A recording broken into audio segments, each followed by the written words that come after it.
before we get started. I got to do my little holier than thou shout out to myself. 368 days of opening the Bible app. Oh, on good my job. phone. That's right. Over 1 year. I am now over a year. Yeah. Good job, Andrew. Let's see. How long have I been a Christian? Let's see. 14 years, maybe. 14 whole years. Maybe. Maybe not. Yeah, about 14 years. And this is my first time actually having this many days in a row of reading my Bible. I've done it once. There was a read a Bible in a year Right. thing. But I was also on church staff, so it was way easier to take time out of my normal day and normal duties to read the Bible. I mean, wasn't that kind of your job? That's kind of the job. Yeah. And so read your it's Bible. way easier to be a Christian in that aspect with the disciplines when you don't have, a boss asking 8 hours of your time, 9 hours of your day. Anyways, side note. Yeah. But I did do it once. Well. I have a month or 2 months now of opening the text messages where everybody has read the Bible. Just to kill the notifications. Yes. You joined the group and did it for a whole 2 or 3 days. Yep. And then I got lost. I missed a couple days, and I had no idea where we were. And bruh. at least I'm not commenting done like everybody else just to be part of the group. How do you know they're not doing it, though, and saying done? You don't, but at least I'm not. Right. That's what I'm saying. I could have easily just been like, yeah, I'm Done. doing it. Yeah. Yep. Been what we talk about on the show. Exactly. Fake, phony. That's right. But Really? today, Andrew, you've got a topic. You've been doing some more reading besides just the Bible. I have. What is this? I'm very proud of you. It's kind of weird. Yeah, because you're reading a book that I suggested that we read, and then I never did. I'm reading a book that one of our viewers or listeners suggested we read. Correction, I responded with that book as an idea. He wanted a follow-up book. Gotcha. And that was a follow-up book and that this I is had the one been you did. thinking of. Gotcha. I never read it. I never did it. See, I didn't really read the exchange, the convo.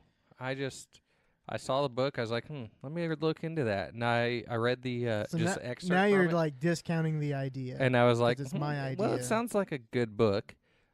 Well, and so it was our one Australia person. It was, friend. Yeah.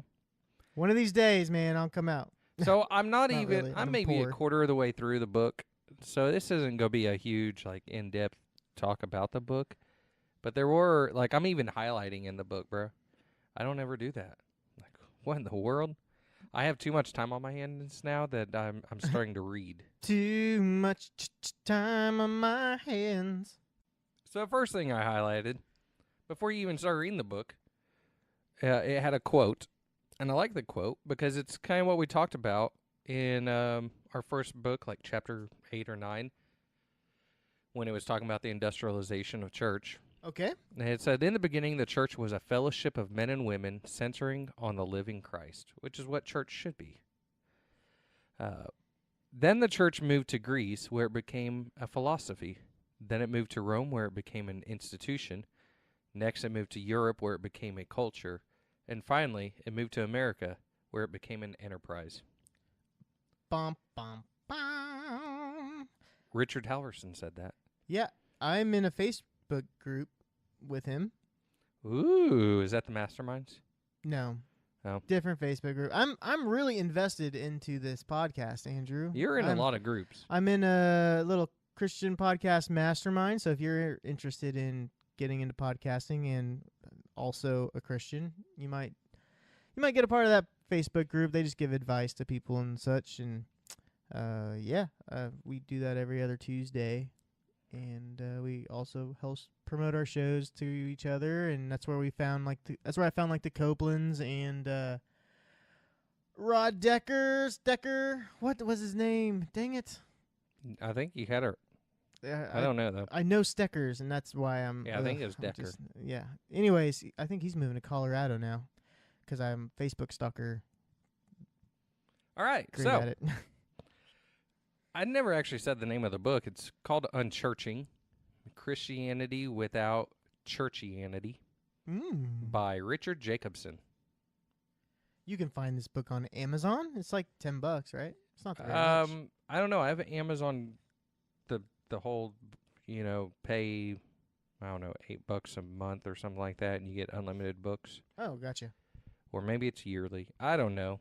It's something, but so I have that. Cool. But sure.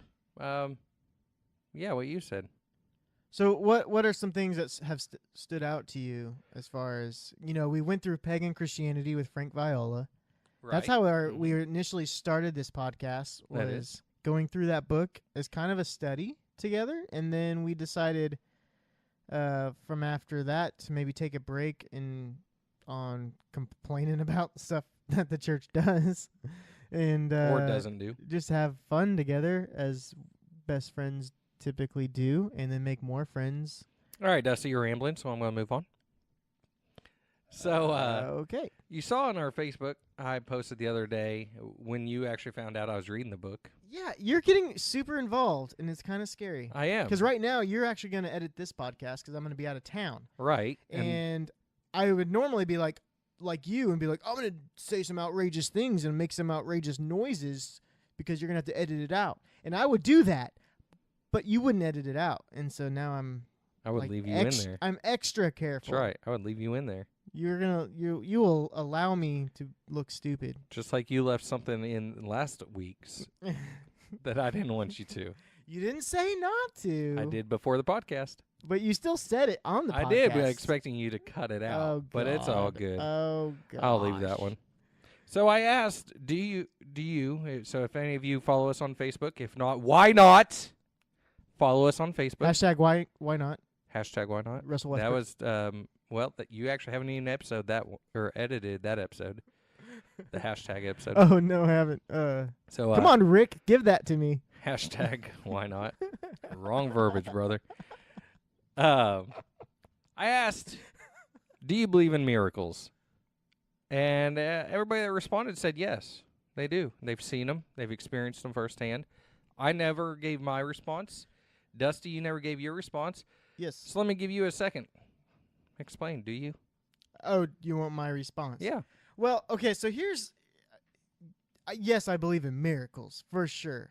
There are times... I hear more stories of crazy miracles like you hear in the Bible happen in places like Africa and stuff where there's Right. demonic people eating dirt, standing on their heads in the middle, stuff like that. I've never experienced that. To me, I was thinking about that because, there's people that will say, like, every day is a miracle. The fact that we can breathe this air is a miracle. The fact that our bodies... Right. and I'm that's... Going yes, beyond that. that is... Yes, that's awesome that God did that. Because to me, it's a miracle driving to work where I'm in a 2-lane highway kind of thing. If I'm 1 foot this way and the car's the other foot this way, I'm dead. That's a miracle to have my trust in those people, especially in Oklahoma. in this town. Yeah. So, but I have seen instances closer in my youth years, not as much lately, probably because I'm more of a sinner now than back then, or at least I hit it better, one of the two. But there's been instances on mission trips where like a whole sound system was unplugged, but yet the sound system continued to run. Hashtag Houston. Hashtag Houston First Baptist. And I just remember that. That was also Mission Vision, I think, was the drama team. They were doing this drama, and it was very powerful. People's lives were changed that night. And then when we followed the power later, it was like, this shouldn't be on. Like, because they were in the middle of a skit, and the skit they unplugged, which on these old churches, the one extension cord that powered the entire thing. Right. And so when we saw that happen, we're like, oh no. But nothing changed. And the sound worked, the lights worked, everything was working until the end. It was just crazy. Like, I remember that one happening, and that has to be a miracle. I mean, there's no other way that sound can run without power, right? Right. So there's that. That's probably the biggest one that I've seen in the mission field. But again, I haven't gone overseas or anything like that to experience those type of. So yeah, I've been to Peru a couple times, and the first time I went with an organization, Teen Mania. Ron Luce, Teen Mania? Yeah. Global Expeditions. There we go. That's what it was. Global Expeditions. RIP. They're more locally now. Yeah. And we went to this children's hospital and just laid hands on them. And, this one who had never been able to speak was able to speak. This one who was never able to walk was able to walk. And so I have firsthand seen them. Been part of the prayer circle that, prayed over them. And I don't know if it released their demons or what it was, but what we were told and what we saw were opposite of each other. Right. So yes, I do believe in miracles. What about those TV evangelists where they lay hands and people fall down? And yeah, where they push them down, you mean? Yeah. I don't believe in that. Kind of those miracles. What's his name? Benny Hinn? Benny Hinn. Yeah, Benny Hanna's a restaurant. Oh. Benny Hinn is close. Is the name of the guy. Had the Benny. Maybe it's Johnny Hanna. No, I think it's Benny Hanna. So, anyways, so I was reading the book, and in on the first page, it talks about miracles, and he's talking about back in the 70s how he used to and his family used to do church, and people would just gather, and they would just talk, and they would bring their guitars, and they would sing, and it would just be this like 4 or 5 hour long, or sometimes all day long gathering of just Christians sharing their lives with each other and being the church, being a church. And he was talking about whenever they gathered that people would just give their lives to Christ. They would give up addictions just like that and miraculously healed at every turn. And he said that miracles became such a commonplace in their gatherings that they were just simply expected. Right. And that's definitely not something that's done today. We don't expect it. Matter of fact, we're caught off guard when something does, and we're opposite. We don't expect it. We judge it. We discount it. Yeah, we discount it. Yeah. When it does happen, we're like, were you really not able to walk, or they just saying that? Or are you just making up a story to make it sound better? Yeah. Are you over-exaggerating your problem for the glory of everybody looking at you and putting you on a pedestal on stage? Look at, Right. Are you trying to make a quick buck out of this? You trying to get your 5 minutes of fame? Attention seekers, yeah. That's a huge deal. And, this was 40 years ago this was happening. And, how have we steered so far away from that type of culture where people would show up and they knew miracles were going to happen. They expected them to happen. And now today we just, whatever, you're making that up. That's a bunch of bull. Do you think it's come to a point where this is testing my biblical knowledge here. There was a time where Moses saw God and his face shined so bright, and it was just a reflection of him seeing God and being so close to God and God's glory. And so he had a veil over his head, to protect the people because it was so bright. Well, over time, his face returned to normal. It didn't have the shine, but he left the veil over his head. And I think it was kind of a,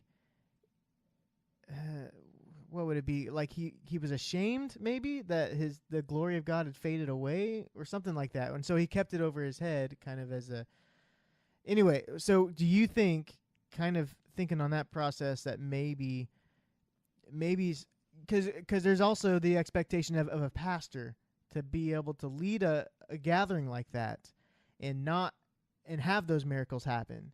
And if they start not happening, that's where you start producing yourself the miracles to continue what God maybe had done in the past but isn't doing now, and they're taking that as a reflection of whether their ministry is good or not. Hashtag Benny Hinn.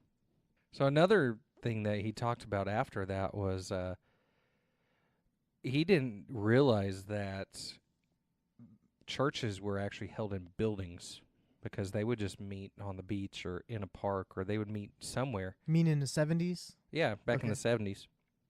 It wasn't until he was almost a teenager that he first set foot in a church building. And it was at that point he started hearing people ask him, what church do you go to? You know, what denomination are you? And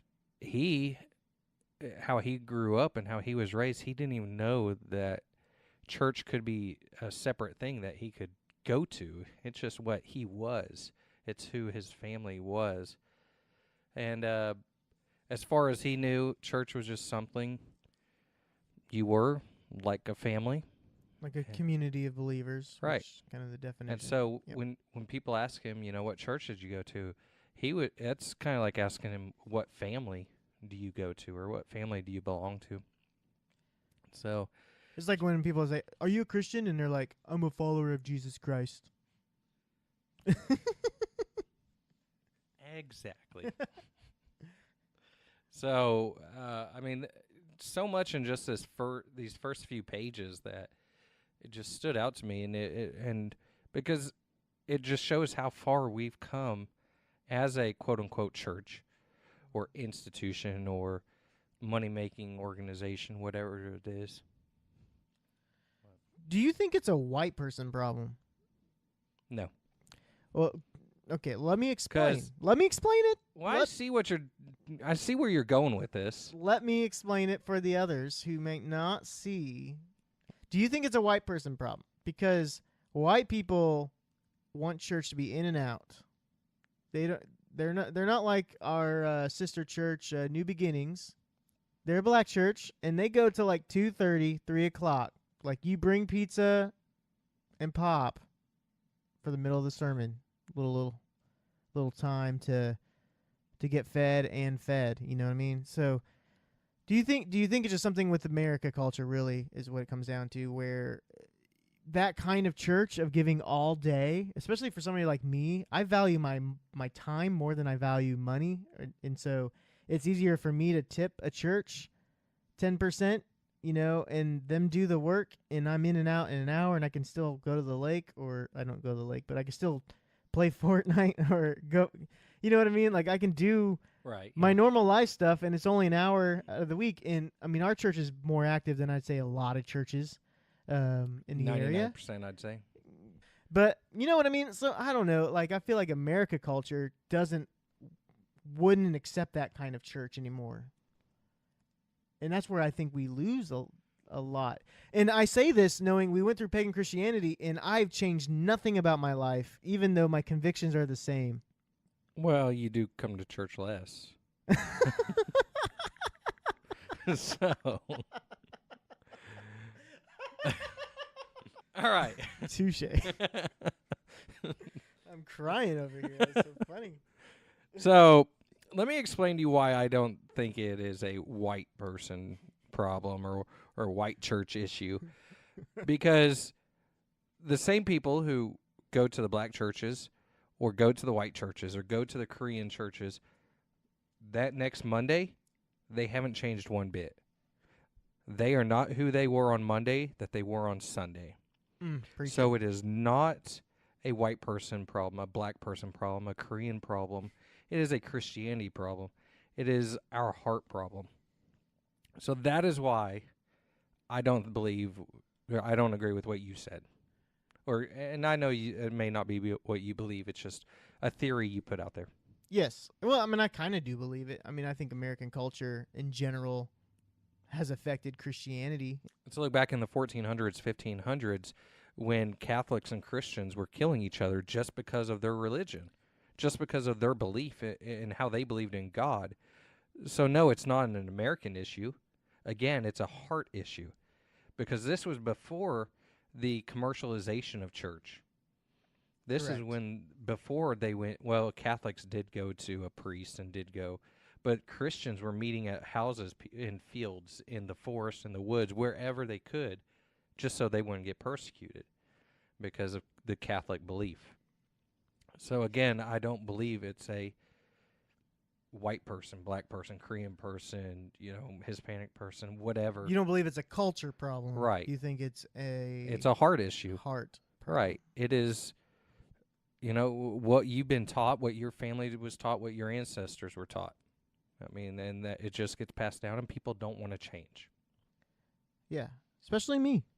I don't like change. After that point, when he realized that church could be a place to go, it was a building or an institution. That's when he got into the ministry. He became a pastor. He loved being in church. He loved being the church, and he had such a great passion about it that he finally got into the ministry. He became a pastor, and that's what he did, and he loved everything about it. Though it was a completely different form of church from what he grew up with, he felt and he knew that God was every bit a part of that service as it was, when he met, just in circles.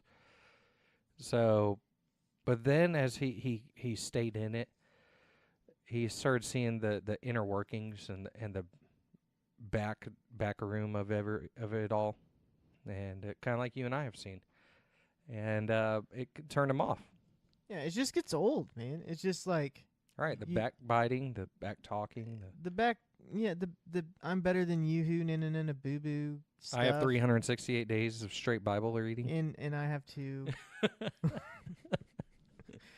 But yeah, the back, and that's just kind of any business, Right. especially with church, because the problem you start running into is the church runs by so many volunteers, but there's a lot of people that are heads of those volunteers or heads of the church or whatever that will get a lot of credit, and then you get bitterness as a volunteer. And and I was ahead of something, and I still got bitter. Yeah. So, I mean, even the heads get bitter. What? Well, so okay. Yeah, go ahead. Because they do so much work, but they're still underappreciated, undervalued. That's one thing I struggle with as a youth pastor is your job never, like when I edit videos or I make T-shirts or even podcast episodes, there's a completion to that job. Right. And with church, there's not. Church is an ongoing process, and so you might be able to look at it and like that sermon series was cool, but you're continuing to develop people at all walks of life, and so there is you have to really look back as a pastor and like see where people have changed, because it's at the moment you're probably just if you're a pastor listening, you're probably completely frustrated with some of your members. Right. Oh yeah. But if you maybe not all of them, but maybe if you looked back a year ago, where were they? What were you frustrated with them for a year ago? And then you might see that, whoa, there is some change. Maybe not a lot, but maybe some change that you're a part of developing. So this kind of could be the last point I talk about in this book, and then we can just ramble on about whatever if you want. But he got to such a point when he in that institutional pastoring that he feared he was becoming a heretic, and so he quit pastoring. He just straight up quit one day. He quit attending the institutional church. He started searching for more of a church community that was described in the Bible, kind of like what you and I were sort of doing when we started this whole podcast. We're just searching for more of a genuine community. Now we didn't quit the institutional church. We still go. There's still a place for that. Right. And just like with us, many people thought he was falling away from God, and it was quite the opposite. He was trying to grow closer to God with what he was doing. And he said he wasn't looking for a perfect church. He was looking for an authentic church.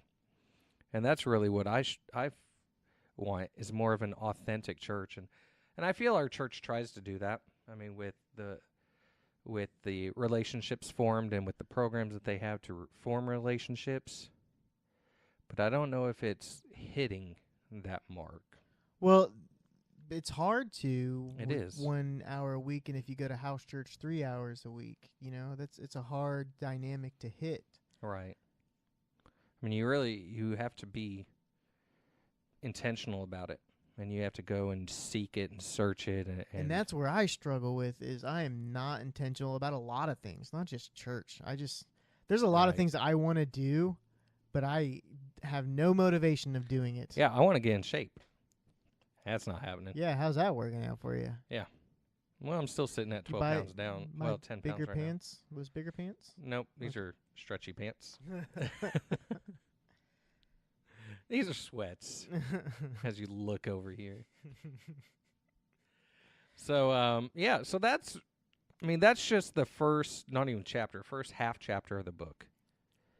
And I mean, I could go into so much more. Matter of fact, I'm going to go into a little bit more next week while you're gone. Oh, fantastic. We're going to have a guest on.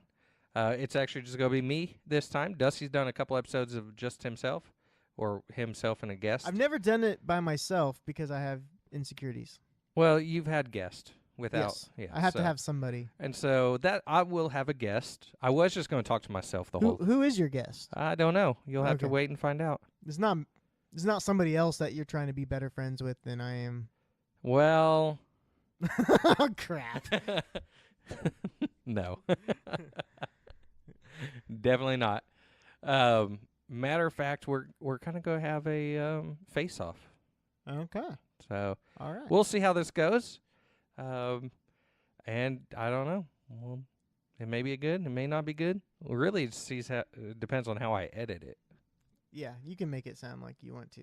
I mean, I'm going to be a genius. There's one point I want to put in there is that you don't have to leave the church to start the type of church that the book UnChurching is about. Right.